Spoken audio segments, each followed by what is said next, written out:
Welcome to the Obesity Medicine Podcast with your host, Dr. Rentea, board certified in internal medicine and obesity medicine. Here, we talk about a path to metabolic health, and we have real conversations about chronic weight management and living a full life. Just a reminder, I am a physician, but I'm not your physician.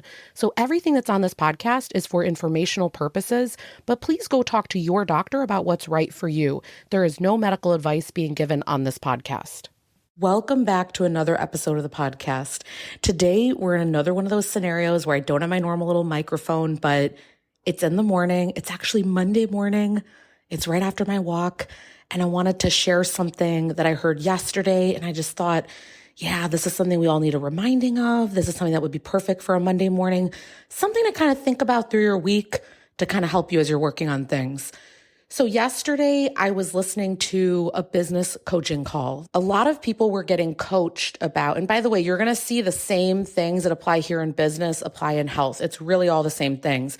And people, a lot of new entrepreneurs were getting coached on that they just really don't feel like doing the thing when they say they're going to do it. And then let me give you an example. This person they have a full-time job, but they're trying to build, like, let's say a side gig, right? Like they're trying to build up the other business and then make that full-time. But there's, you know how there's a ramp up if you're trying to do something else and you're dependent on your current income. Boy, do I know this. That's what I've lived the past few years until now. My clinic is much more established. But in the beginning, again, I started with zero when I made my clinic. There was not a patient base there. I had a non-compete. I had to start literally from scratch. So everyone's getting coached about that, about how they'll be at work all day, they'll be tired and exhausted, and then the evening comes and they don't want to do that thing that they said they were going to do. And basically just one thing after another, or they're sitting there analyzing, why is it that I don't want to do the work? And you know what the coach said?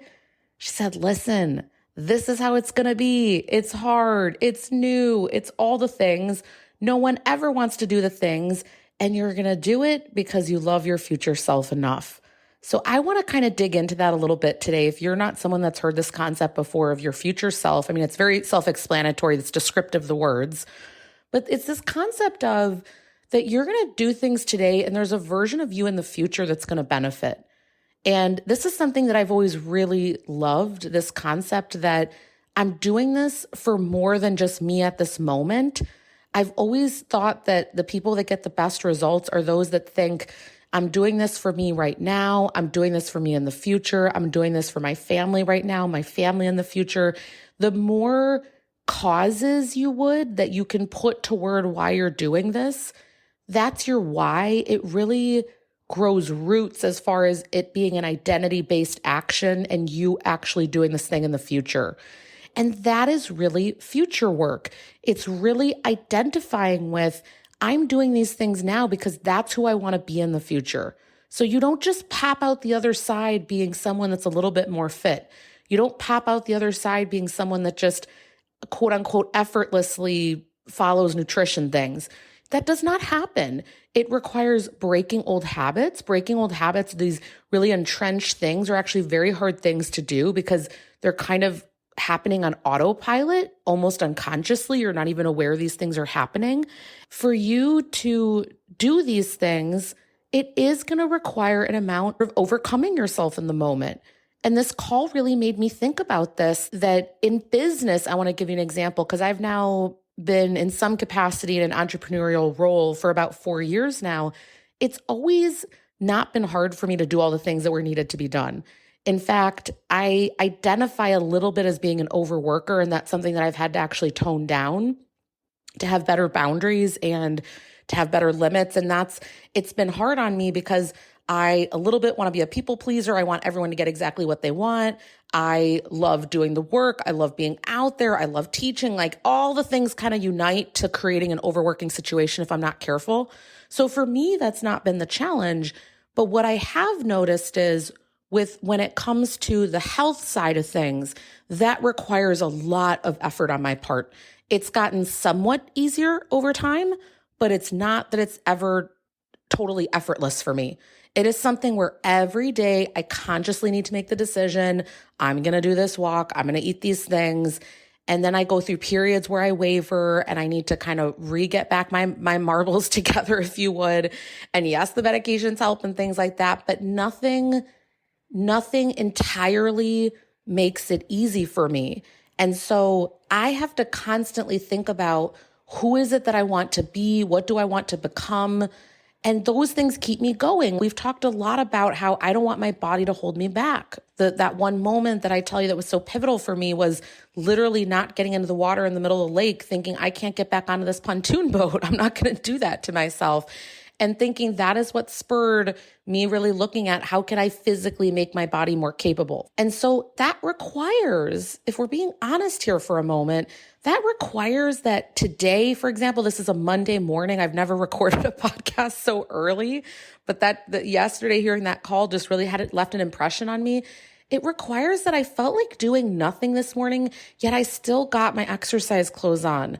And I did have concessions with myself. I'll give you an example. It's cold outside. All right, I'm not going to walk outside. I'm getting really super sick of the walking pad in my little office. So I am walking around the bottom of this small rental that we have for the time being here until it's over. And I've gotten some walking in. It's not been an hour. It's not been a super long time, but it is something. It is still something. I'm still giving a gift to my future self. That is a gift. The fact that there's that consistency there, and that even when I don't feel like doing it, I'm still going to do it. So that is part of that, right?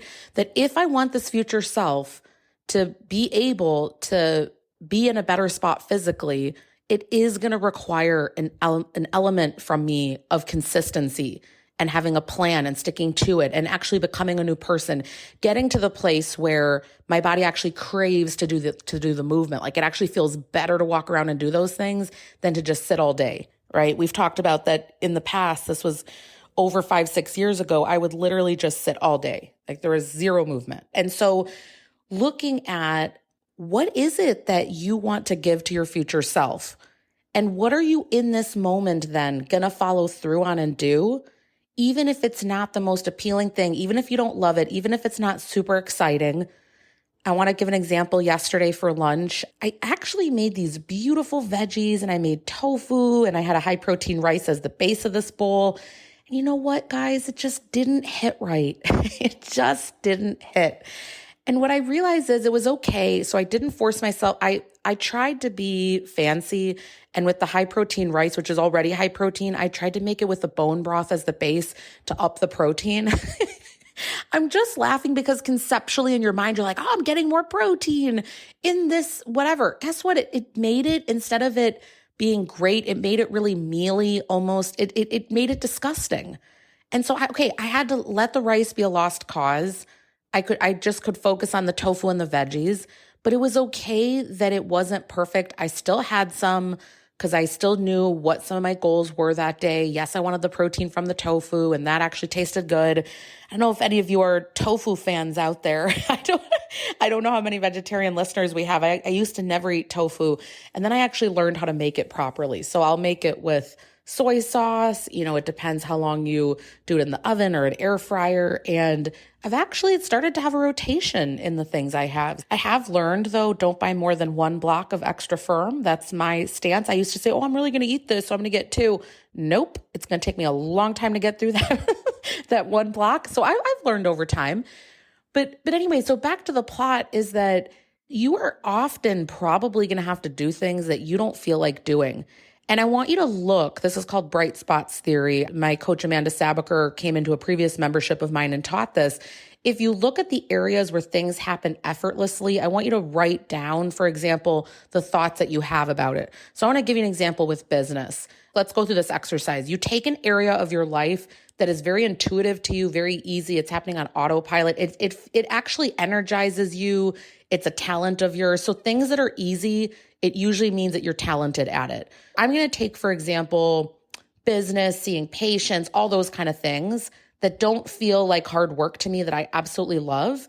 And I have thoughts like this. I love doing this. I feel so grateful to be able to do this. I want to share this with them. All the time I'm thinking as I'm learning things, oh, how can I bring this to my patients? How can I make a workshop out of it? Oh, let me send a message to this patient. I thought about something else. All day long, I have these positive thoughts, right? But then when I think about my health goals, I'm not always that positive. and I might have doubts, right? I might sit there and say, well, I don't really know if I'm ever going to achieve that goal, or I don't know if this is possible for me. I don't think I would ever have that thought about running the clinic or what is possible, but yet I do that with my health. And so just starting to question, interesting, I think this way about something that's working really well, that's easy, that I love, that I'm always willing to figure out. Yet when it comes over here, I have a totally different thought pattern. And those things need to be worked through, because your future self cannot accomplish the goal if your current self does not know what the blocks are and starts to be willing to show up and address those things to get you to the next place. I'm hoping that this is landing for everyone, to just understand the power of every obstacle, everything that is hard and challenging right now. That's actually necessary to get you to the next step. It's necessary to get you to the next place. And what's interesting here, I really want to hone in on this. I'm not saying that you need to do hard, crazy things all the time. Remember that that's been the only constant philosophy with all these years of me being out here. Literally for myself, it's a small walk and a 10-minute strength training a few times a week. I don't think that's asking a lot of myself. I think that's very reasonable. I think that's very realistic. And so realize me doing things even when I don't feel like doing it, or this or that, it's not even that I'm asking myself to do absolutely outlandish things. I'm literally asking some bare minimums of myself in an area that I struggle, in an area that's hard for me, in an area that doesn't come as intuitive, in an area where I really need to work on it. I think one of the reasons why I'm probably out here all the time and so passionate about wanting to help people and do this, it's because I actually struggle with it. It's because it's not super easy for me all the time. And I think I can understand when patients come back and they're struggling and they're saying, well, I'm doing all this stuff. And I say, I know. All right, so let's try this, let's try that. And I'm learning all these different things all the time, because I'm always thinking there's always someone that didn't get the help. And I know I can't help everyone in all scenarios. That's foolish to think, but also I do know what this struggle is and how much work it can take to create a different future you. What I want to just throw out here, I'm going to make this a shorter episode today. I want you to think about today, what is needed from me today so that I get that future self that I want?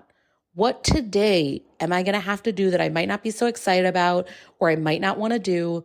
What is that, so that down the road, I start to live out these things that I really want? You don't end up there overnight. I see a lot of channels. I don't know why, there's just certain things that I've been thinking about a lot recently. There's a content creator on TikTok that I followed for a long time, and she has just blossomed. I mean, she always had a great channel. She was always sharing very authentically, but she has just always owned who she is, what she's about, and she's really taken off. And I sat there, and a lot of people are, of course, they're jealous of that when they see that with her, but I'm so incredibly happy for her, because I sit there and I think, does no one see that she for 2 years was sharing vulnerably and continually putting herself out there? And then I see another account where, and again, I have compassion for this girl as well, where she's been, she's sort of paralyzed by everything, and she wants to do these things, but anxiety and depression are getting in the way. And she's like, I know that I can do these things, but I get really held up by it. And here's the thing, everyone's experience is valid. So someone that's dealing with anxiety and depression, it's going to look different for what they need in this moment to show up or do. They might need to not do social and to really do some other regulation techniques and other things. And that other girl, her in the moment to help her future self maybe was to show up. So hopefully that analogy hits home, but you need to see it's going to be different in the moment what everyone needs for you to have what you want in the future. Sometimes it actually means taking a step back to take a step forward. Like, oh, okay, we've all heard that one, but it's true. So for me here recently, it's really been realizing I cannot be working every single evening and just all the time and on the weekends. Like, that's not going to work. And so how can I structure things so that it is reasonable long-term? These are all loving things I'm going to do in this moment, even though it doesn't feel easy and it feels hard. These are things I'm going to do in this moment so that the future me, I love her enough and I want things badly enough for her that I'm going to do these things. So for you today, what do you need to give yourself today so that you can help out your future self. How are you going to love her the most? What would love look like today to help out that future self? All right, I want to leave it here. I hope that you are all having an awesome, awesome spring leading into summertime. This is always an amazing time of year. And I hope that you are all feeling a little bit more uplifted when the sun's out more. I'm sorry, I feel like everyone's mental health improves. So I hope that you are having a great day, a great week, and we will all talk soon.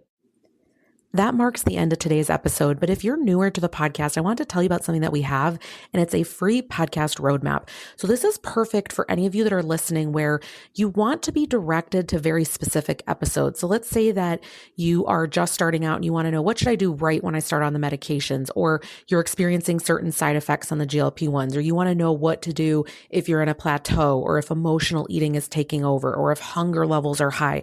So we have many different categories of episodes that we've talked about, because there's a lot at this point. So if you want to be able to navigate that very easily, we have it broken down by category, and also the episodes that are there, and we hyperlink to everything. So you can just click on it and find the episode, easy peasy. If you want that, you can go to renteaclinic.com/podcast roadmap. We'll have it linked right here underneath the show notes where you're listening. And you can go ahead and get that free resource so that it makes it easy for you to navigate, because I know that it's really hard when someone has an established podcast. I am such a podcast fiend, listening to podcasts all day long. And when I find one that I love, but there's a lot that are out there, I am so lost. So I hope that you enjoy this free podcast roadmap. Again, the link to get to that is going to be renteaclinic.com/podcast roadmap. I hope this is helpful, and let me know if you have any questions.